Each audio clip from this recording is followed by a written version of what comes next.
Well, welcome everyone to what we have determined is the fourth Midge Ayukawa Memorial Lecture, although Midge passed away 5 years ago. But we've had, John will be our fourth speaker. And I just wanted to say a little bit about the Ayukawa Fund, and we're also, we're full of gratitude to have Patty here tonight. Patty Ayukawa. And your brother's here too. Wonderful. So we have two members of the Ayukawa family here this evening. So thank you. Maybe both stand up and we can give you a round. Thank you. So Midge was raised in the Strathcona area of Vancouver and was uprooted and interned at Lemon Creek in 1942. The family relocated to Hamilton, where Midge went on to a distinguished career in science, and she raised a family. She returned to BC in 1980 and began a third career, earning a history degree, two history degrees, an MA and a PhD at the University of Victoria, and publishing her landmark article, Good Wives and Wise Mothers, Japanese Picture Brides in Early 20th Century British Columbia, which was published in BC Studies, as well as a UBC Press book, which was published in 2008, called Hiroshima Immigrants in Canada. To honor her legacy, her family and colleagues have established the Ayukawa Commemorative Fund, and John will, as I mentioned earlier, John Price, who was a very good friend and colleague of Midge's, and a good colleague and friend of mine, will give the fourth annual lecture this evening. This lecture is brought to you by the Commemorative Fund, but is also supported by the Center for Asia Pacific Initiatives at the University of Victoria, and Helen Lansdowne is here from the center, from CAPI. So thank you, Helen.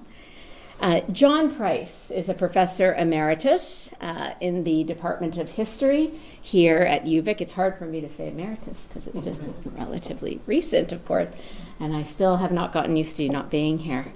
Dr. Price's research on Eiko Henmi is part of his new book, Beyond White Supremacy, Race, Indigeneity, and Pacific Canada, which is forthcoming, and is a sequel to his earlier publication, Orienting Canada, Race, Empire, and the Trans-Pacific, which was published by UBC Press in 2011.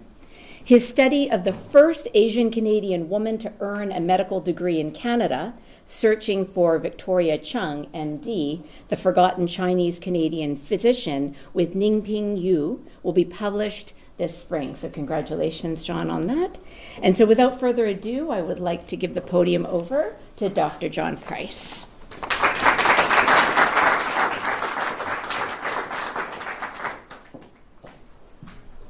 Thank you very much, Karen. It is truly an honor and a privilege to present this lecture in memory of Dr. Michiko Midge Ayukawa, a friend, a mentor, and scholar whose passing was a loss for so many of us. I look forward to supporting the Ayukawa Fund for many years to come. I would also like to express my appreciation for my colleagues in the History Department, many of whom are here tonight, the Center for Asia Pacific Initiatives, the Social Justice Studies Program, and to the Victoria Nikkei Cultural Society for their support of the Ayukawa Lecture Series, and for me during my career here at UVic. Thank you so much. I'd also like to acknowledge my partner, Margaret McGregor, who has put up with my absence for so many years. She is also with us here tonight. All scholarship is rooted in collective effort, and this study of Eiko Henmi is no different. I first came across Eiko Henmi's poetry while I was perusing the stacks in the library, something that perhaps is not done as much as it used to be. I found a master's thesis by Stephanie Kamilan on second-generation Japanese Canadian women writers. That thesis was supervised by Lynn Marks, Pat Roy, and Yen Fong Woon over 25 years ago. And to them and to Stephanie Kamalan, I tip my hat. The study of Victoria's early Japanese-Canadian community, Gateway to Promise, by Annalee and Gordon Switzer, who are also here tonight, provided important background on the Henmi family here in Victoria. The final piece that sort of launched my own research in a serious way was a transcript that the Nikkei National Museum and Cultural Center in Burnaby unearthed for me. It was an interview done 25 years ago with Jack Henmi, Eiko's cousin. What was amazing about that interview was that it was done by Terry Watada, who was the Ayukawa lecturer a few years ago, in fact, the inaugural Ayukawa lecturer.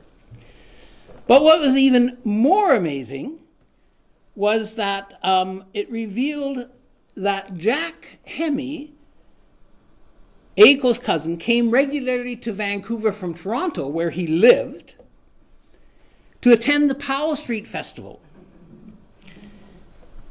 And when he came, he always visited Main Island to visit his son, Tom Henmi.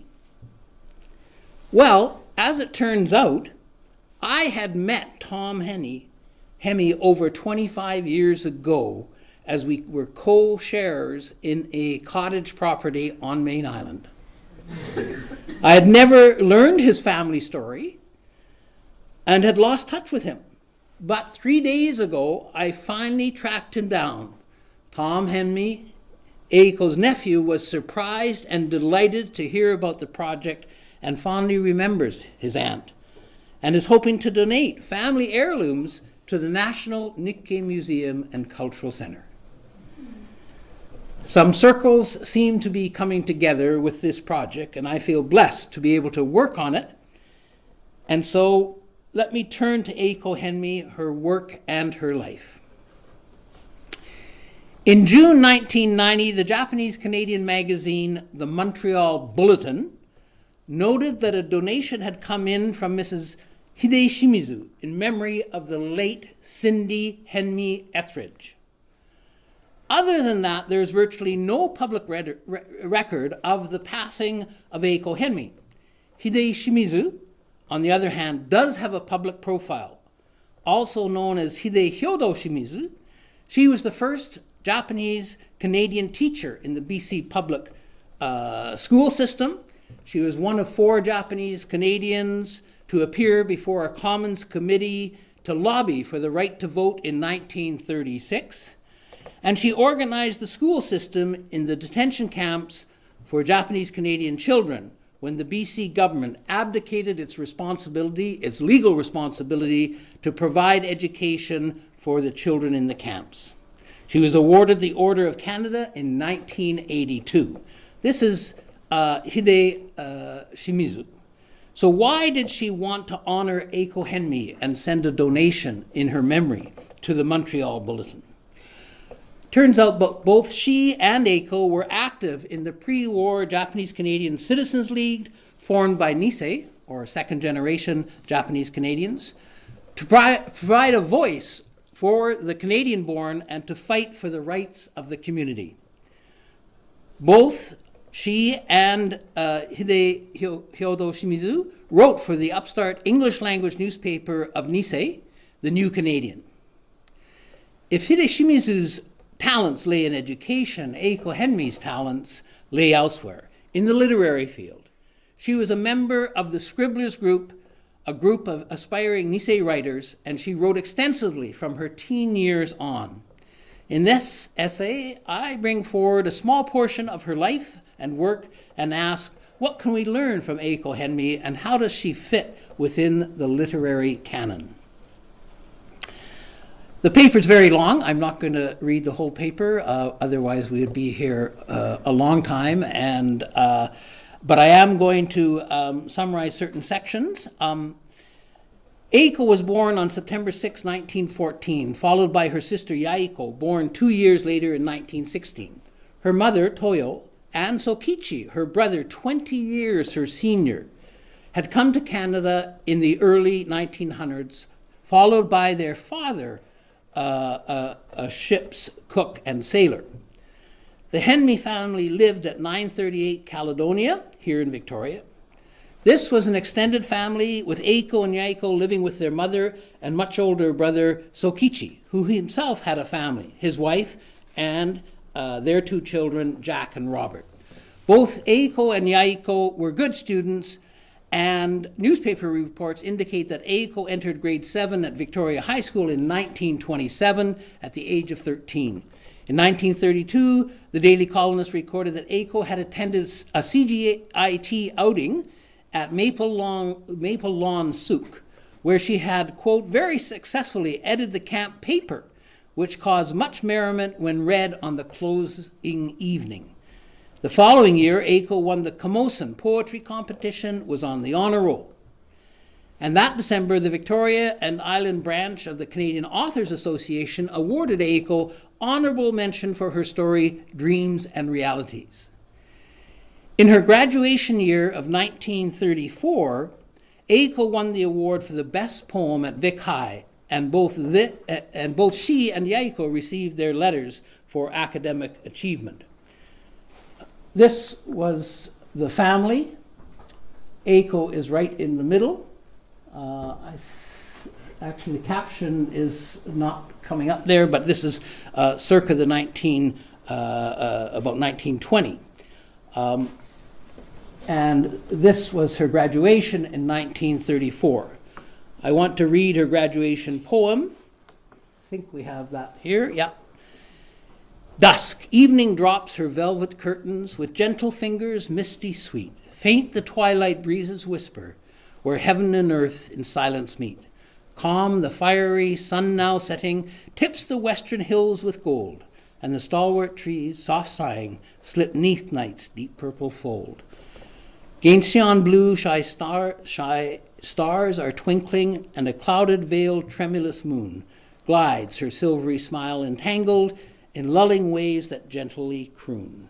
Spicy fragrance rises slowly from the skyline and the dune, and winging low from eerie caverns, brooding darkness falls too soon. And in my heart there softly stealeth from the depths of sky and sea a calm deep peace, as when a voice stilled the waves on Galilee. Ira Dilworth was the principal of Vic High in the years that Eiko was a student, and he may have been an important influence. In fact, he was an important influence on her. Dilworth, who became a key figure in the arts and literary world in Victoria at the time, was a close friend of Emily Carr, edited her written works, and became her literary trustee after her death. Dilworth left Vic High in 1934 to teach English at UBC. Eiko entered Victoria College in 1935, where she further enhanced her writing reputation. Upon leaving the college, she wrote a poem that remains with us. This is called Alma Mater. It's one of my favorites. Time passes and naught will remain to say I sojourned here, mid these grey stones, these painted turrets. My name will be but a chance echo caught on a wind, rustling. The grasses, for I am a brood, to whom is given the earth to love, its fields to roam, its hills to climb, to sup of its wild sweet nectar. I leave no record of achievements tained, no grave surmise to tease immortal thought, but only this: somewhere within these deep recesses, these murky shadows, these long corridors where the late sun throws a light rapier thin, a lamp was lit, a dream was wrought. I am too wise to mourn the passing of a lovely thing, and yet. After this was when Victoria College was housed at Craigdarroch Castle, for those of you that like to put a place to the story.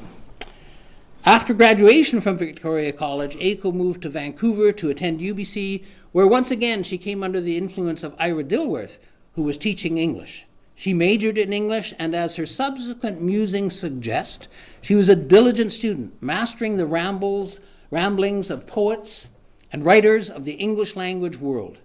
She was vice president of the Japanese Student Club that in 1939 had 52 members. She also became active in the debating club, representing UBC on a number of occasions. This period in her life also coincided with the rise of Nisei voices. Many saw no reason for them not to have full rights of citizenship. Out of this cauldron of aspirations rose the Japanese Canadian Citizens League, formed to articulate and lobby for the rights of this new generation. Within a couple of years, in 1938, a group of Nisei writers, including Peter Shinobu Higashi and Tommy Shoyama, began to publish the English-only newspaper, The New Canadian. It was also at this time that Eiko got active in a community writers group known as the Scribblers Circle, led by Muriel Kitagawa, with whom Eiko would become very close. Muriel Kitagawa later reflected on the Henmi sisters. They're both Christian, she said. Yaiko is neater, but Eiko is the more lovable. And this is a picture of Yaiko is on the left, and Eiko is the second from the right, and that is Wes Fujiwara, if I'm not mistaken. We don't know a lot about the Scribblers Circle, but according to an article in the New Canadian from 1943, it probably included Eiko, Mio Ishiwata, Peter Yamada, Mark Toyama, Muriel Kitagawa, Kei Fujiwara, Tom Shoyama, and Roy Ito.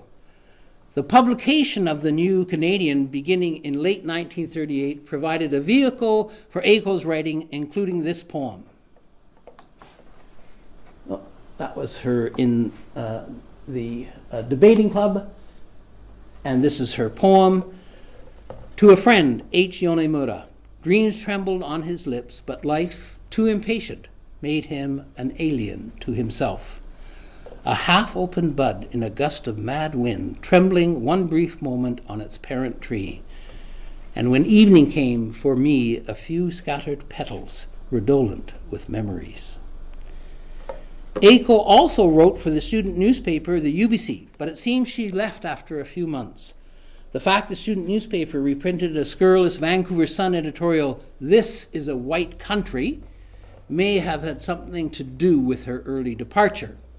Eiko returned to Victoria from time to time and sat on the program and publicity committee for the third annual Vancouver Island Nisei Conference.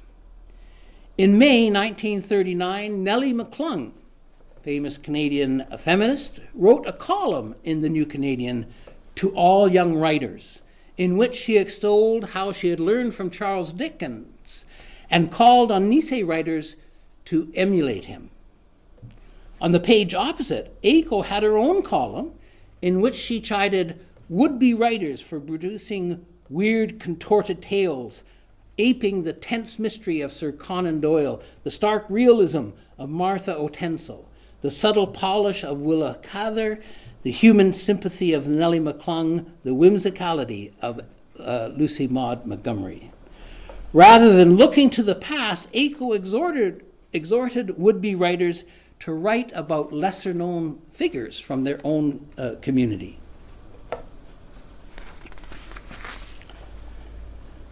In 1939, Eiko formally graduated with a degree in English from UBC, and that summer she returned to Victoria. Her main energies went into directing a theatre production for the Japanese Canadian Citizens League to open in Victoria in August and in Chemainus, and it also performed in Duncan. This was in 1939. The theatre troupe performed both Anglo and Japanese pieces, including The Bathroom Door, Gekko, directed by Eiko's brother Sokichi, Radio Edition, written by Carlton Morse, Fufugenka, and The Judge Goes to Court, as well as Oto Seibatsu. So there were both Japanese language and English language plays that were performed to very crowded auditoriums in these cities. Eiko continued to write for the New Canadian while in Victoria and produced a touching story about Oharu, whom she had mentioned in her previous entreaty to aspiring writers.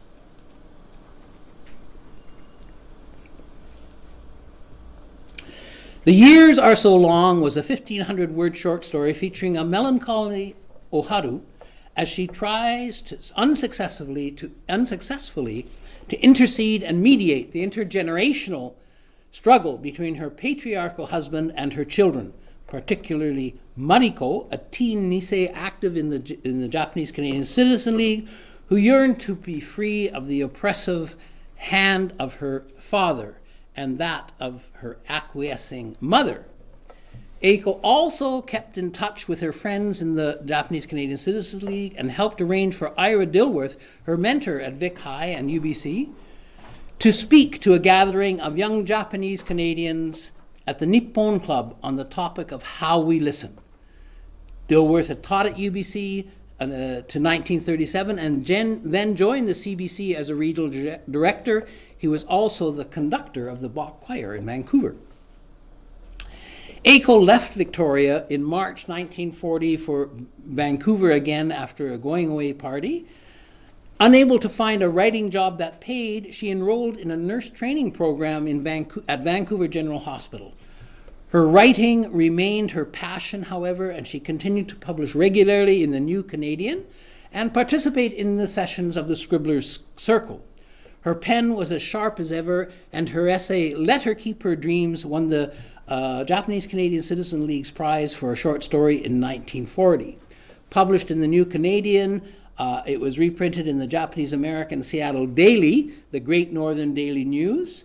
Her story recounted the yearning of a young Nisei, Kimie, unhappily married to Hajime, whose friends, she said, quote, managed in a strange way to cover up their prosaic stupidity with a veneer of intelligence, and whose claim to immortality was a bank account in 5 figures and portly midriffs, which kept pace in girth with the growth of their respective spheres of influence in the business world. It was around this time that Eiko began writing a regular column in the New Canadian, dubbed Femfare, F-E-M-M-E, Fair, F-A-R-E, signed Cinderella.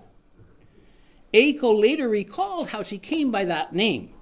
Apparently, Tommy Shoyama, the editor of the New Canadian at the time, asked if she wanted to write a column, and she agreed, but said she did not want to write a column along the line of Irene Uchida's Candlelight and Wine column. She said, I couldn't stand this type of gossip column. I was going in for English literature. Nor did she want it known that she was writing a woman's column, so when the editor asked her what he should use as her byline, she said, oh, anything but Cinderella. So, of course, Tommy Shoyama put in Cinderella for her byline and then added salt to the wound by calling her Cindy in the office. And so Eiko became Cinderella or Cindy, and it stuck. To Eiko, questions of identity, particularly for young Nisei women, became a central theme of her writing. This untitled poem poignantly captures the in-between space Nisei found themselves in.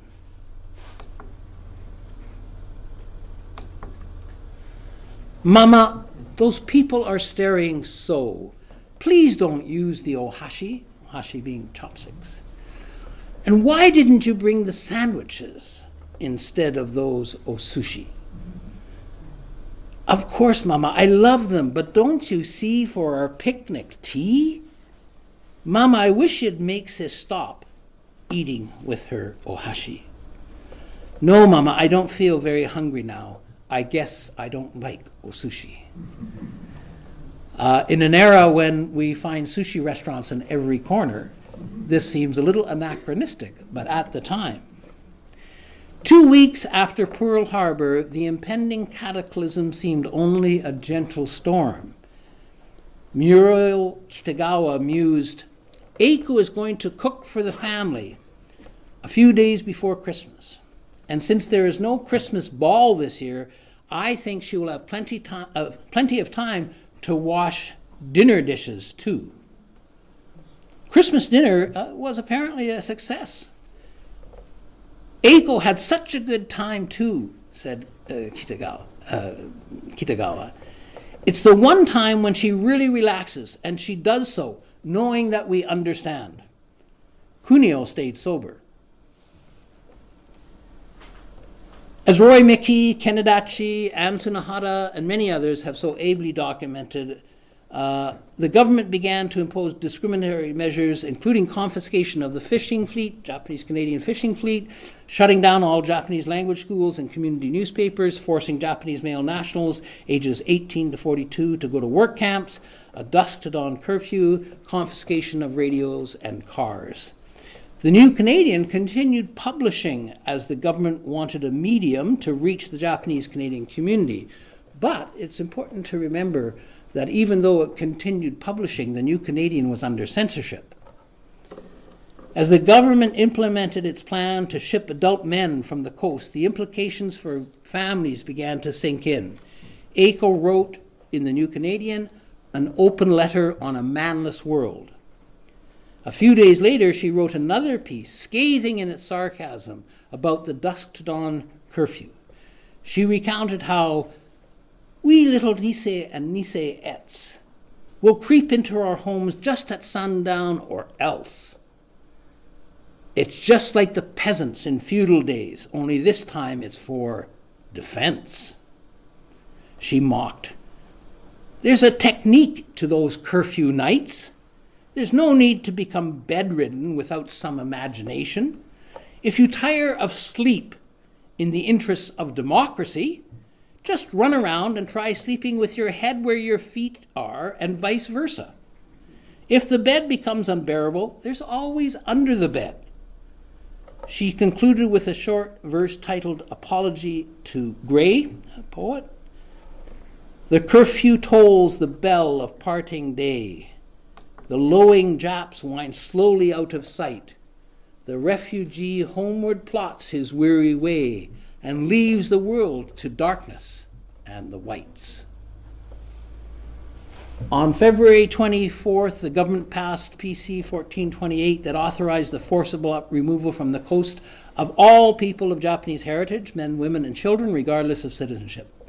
The impact was immediate, as Muriel Kitagawa recalled. Eiko was here yesterday, crying, nearly hysterical with hurt and outrage and impotence. All student nurses have been fired from the Vancouver General Hospital.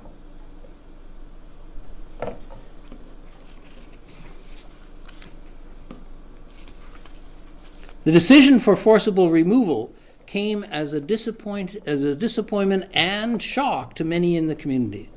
Among them was Eiko's brother Sokichi, who was here in Victoria, who had become, quote, the leading Japanese victory loan salesman, who had raised $2,600 from his countrymen during the past week for the Canadian war effort. With the curfew in place, however, the colonist reported, he was going to have to delay further fundraising efforts. Sokichi, along with 5 others, had also agreed to act as advisors to the custodian of enemy property. But this did not last long, as removal became imminent. At this time, the 3-dozen-strong Nisei group took the decision to dissolve the Victoria branch of the Japanese Canadians and Citizens League. Over 3,000 Japanese Canadians lived on Vancouver Island at this time. By April, most had been forcibly removed and taken to the animal sheds at Hastings Park. This included the Henmi family. Eiko was still in Vancouver after losing her position at the hospital, and she sought and found a job with the BC Security Commission as a clerk. Again, Muriel Kitagawa visited Eiko at Hastings Park at the time and reported, Eiko sleeps in a partitioned stall. This stall was the former home of a pair of stallions, and boy, oh boy, did they leave their odor behind. The whole place is impregnated with the smell of ancient manure and maggots. A few days later, Kitagawa also recalled, Eiko has taken the woes of the confinees on her thin shoulders, and she took so much punishment, she went to her former rooms and couldn't stop crying. Eiko is really sick. The place has got her down. There are 10 showers for 1,500 women. If I can, I'm going to take Eiko with me as nursemaid. She was pregnant with, Muriel Kitagawa was pregnant with twins at the time. The notion that Japanese Canadians did not resist the uprooting, that they simply adopted the notion of shikata ga nai, nothing to do about it, and submitted to the oppression, can leave a false image of what actually transpired. The mass evacuation group, the Ngambariya, organized to stop the separation of families, and this precipitated sharp confrontation. Quote, the night the first bunch of Nisei were supposed to go to Schreiber, one of the camps back east, they wouldn't. The women and children at the Hastings pool milled around in front of their cage, and one very handsome Mountie came up with his truncheon and started to hit them, yelling at them, get the hell back in there. Eiko's blood boiled over. She strode over to him and shouted, you put that stick down. What do you think you're doing? Do you think these women and children are so many cows that you can beat them back into their place? Eiko was shaking mad and raked him with fighting words. Young Nisei women came to the forefront in many ways. Muriel Kitagawa recalled, Eiko, Fumi, and I, and all of us, have gotten to be so profane that Tom, that's Tom Shoyama, and the rest of them have given up being surprised. Eiko starts out everything with, what the hell? Muriel, with her twin babies in tow, departed Vancouver and recorded that I hate the thought of leaving Eiko behind, so I blew her a gentle kiss.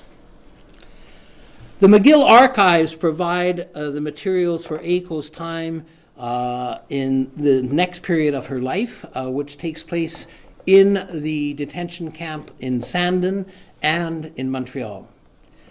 The Canadian government forcibly removed over 20,000 Japanese Canadians from the coast, confining them to farms, work camps, detention centers, and ghost towns. It was to one of these towns where the Henmi family ended up. Few people outside of the Japanese Canadian community have ever heard of, let alone visited, the town of Sandon. Has anybody been to Sandon? Oh, well, that's great. Did we? Yeah, no worries. It's back. It's back? Yeah. Thanks, Jim. I'll just move it forward there. Maybe.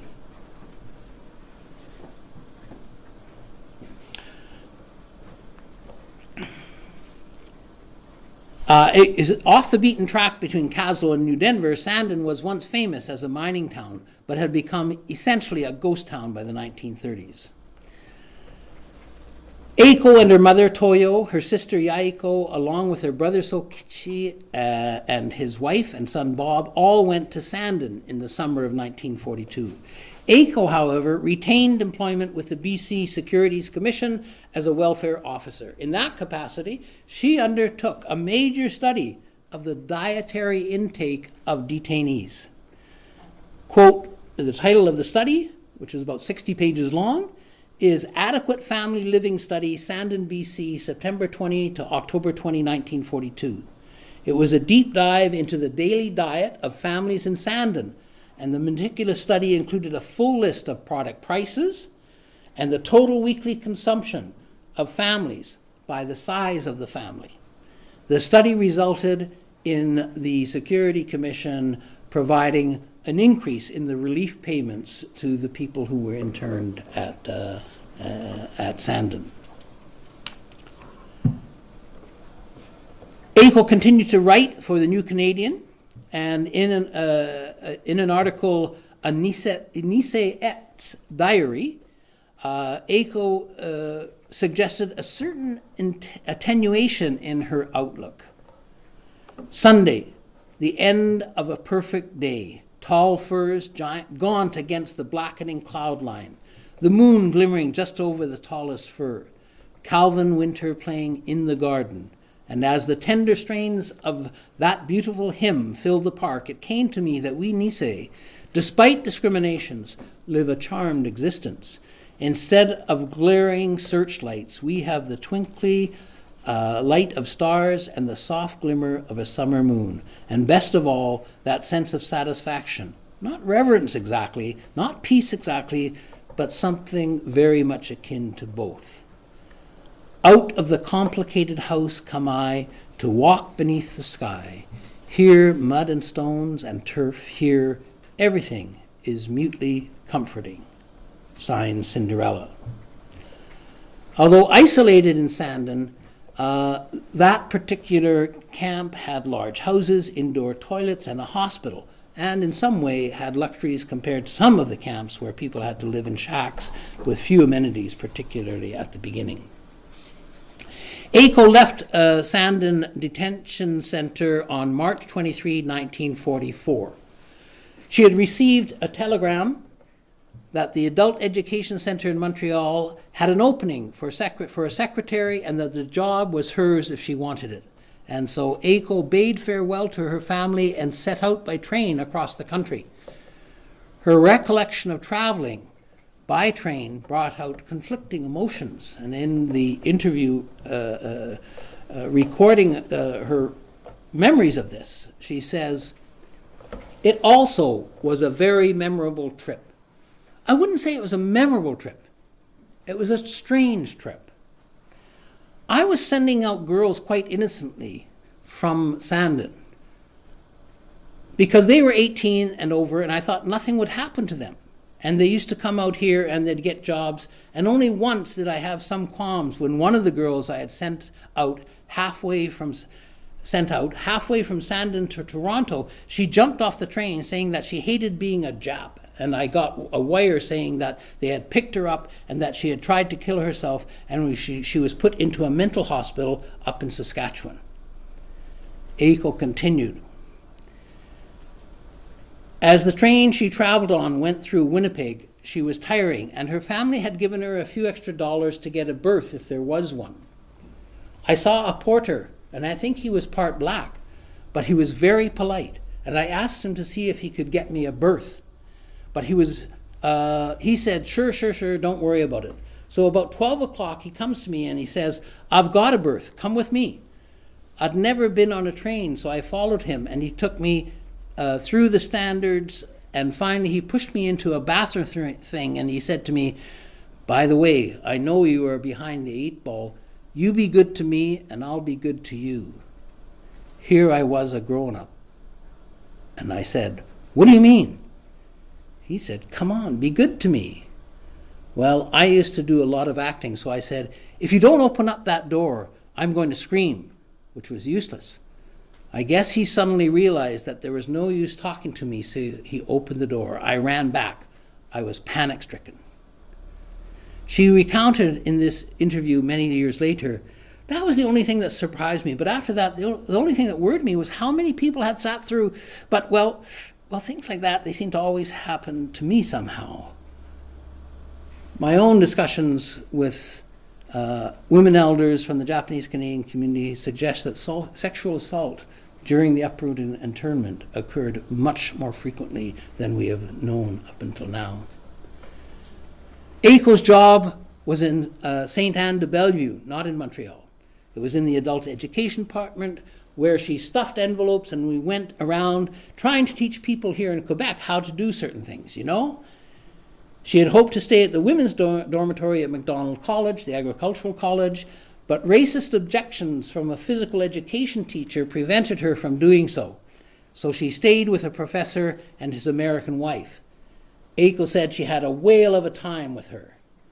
She stayed in that position for only 6 months, or so, and then decided to move to Montreal, where she began applying for jobs. She finally landed one as a secretary. She found a small apartment on Jean Mance, a street north-south, just a little bit east of Park Avenue. Not long after, the family, Toyo, Yaiko, Sokichi, with Sokichi's wife and son Bob, arrived in Montreal. They went on a shopping spree for used furniture and lived together on Saint-Zotique near Beaubien. It was at this time that she ran into her mentor, Ira Dilworth, again. He had moved to Montreal to direct the CBC's international service in 1947. Eiko recalled. He happened to round up all the Japanese Canadians who he had as a student who were here in Montreal. At the gathering, Dilworth asked, "Eiko, have you started to write your novel yet?" She replied, "No, years ago you told me I was too close to it. I guess I'm too far away now." After hearing about his interesting job, Eiko asked if he needed a secretary. He said he already had one, but 3 months later she received a call, and suddenly she was working at CBC's International Division. Eiko's sister left Montreal in 1948, her sister Yaiko, to marry Harold Morishita in Toronto. She and Eiko had both been very active in the creation of the Montreal Bulletin, which was the new magazine of the Japanese Canadian community that was being founded fundamentally in Montreal at that time. Eiko continued to write regularly in the Bulletin as well as in the New Canadian. Fairly quickly, she began to reassess the Nisei past and challenged the Montreal community to achieve what she called maturity.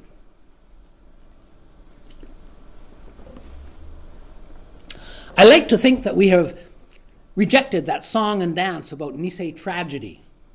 I like to think that the events of Pearl Harbor and its aftermath have taught us that nothing is so tragic as seeing ourselves as tragic hero, an object of pity. I like to think we can laugh at ourselves. Eiko also had a fondness for Christmas and wrote about it often for the Bulletin. In one article, she recalled the disillusionment with Christmas in ghost towns such as Sandon. But at the time, she received a letter from a young lad, a Japanese-Canadian lad, who was working in one of the road camps. And it said, "Gosh, wish we were back home, even in those damn hills of yours. The tree must be up now, and what we wouldn't give for an honest-to-God home-cooked meal. Merry Christmas." With this, Eiko wrote, slowly the spirit of Christmas came to House 20, the Henmi house.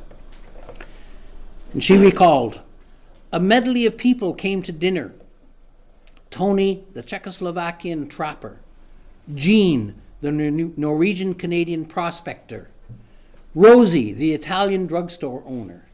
John and Alma Harris, owner of the Sandon General Store. To sit beside us, evacuees whose future was as uncertain as the winds that roared around the eaves of the house. And then Tony the trapper wiped his mustache on the sleeve of his worn hunting jacket, laid down his glass of homemade huckleberry wine, and made the most memorable speech in all the inarticulate years spent in the wilds of the mountains he loved. Eat is a privilege. I am happy to be here. And God bless you all. And sitting there, Eiko said, she felt the tears very close. Eiko Henmi continued to write as a columnist for the New Canadian into the 1950s. In a retrospective article on her 15 years with the journal, she concluded, today, all the peculiar conflicting thoughts I had harbored as an insecure Nisei have resolved themselves. Today, being a Japanese Canadian is for me no longer a tragic thing, but a wonderful experience. I sit back now and enjoy being different from the rest of the crowd as much as I once decried being different. Eiko continued to direct and participate in plays, including one with her brother Sokichi just before he died in March 1967. But she also began to move in other circles. She recalled, I was taking courses and I was writing and I was working at the CBC. And so she began to lose touch with the communities to some extent. She had joined a Catholic theater group in 1955 or so, and her close friends were, quote, a black girl, an Irish girl, and I was the Oriental Japanese. Her mother died in 1964, and she decided to move to an apartment in Mount Royal. In the 1960s, Eiko married Ken Etheridge. A Japanese friend had introduced them.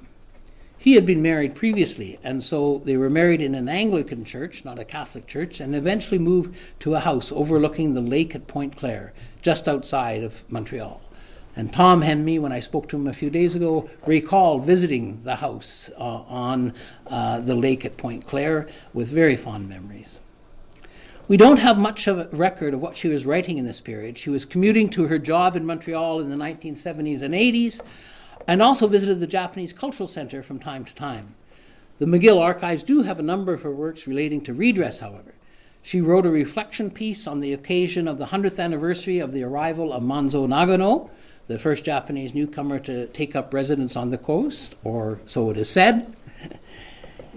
In it, she recounted how the Japanese Canadians of Montreal had matured. In 35 years, they had finally made their peace with a painful beginning, she wrote. As the movement for redress developed in the 1970s and 80s, however, Eiko again took up her pen. In a longer essay, she recounted her experiences at Hastings Park and in Sandon.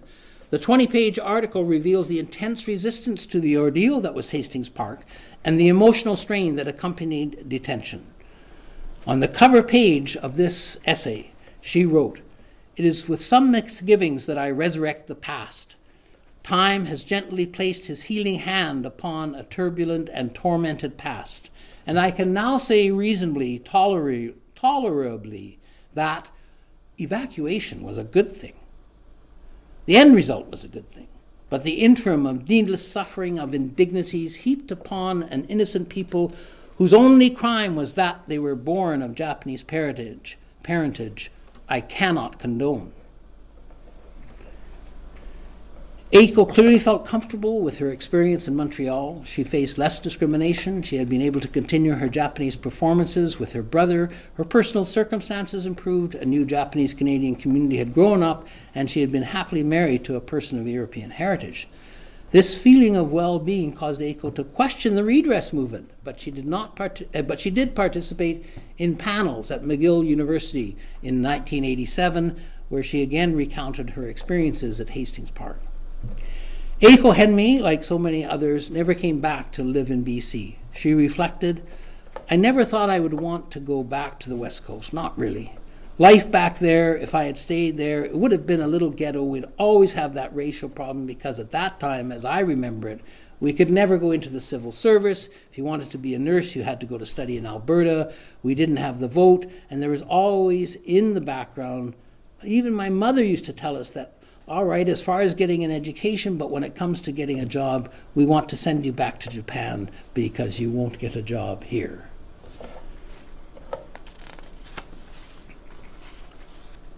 Research and writing about Eiko Henmi has led me to think about a few things.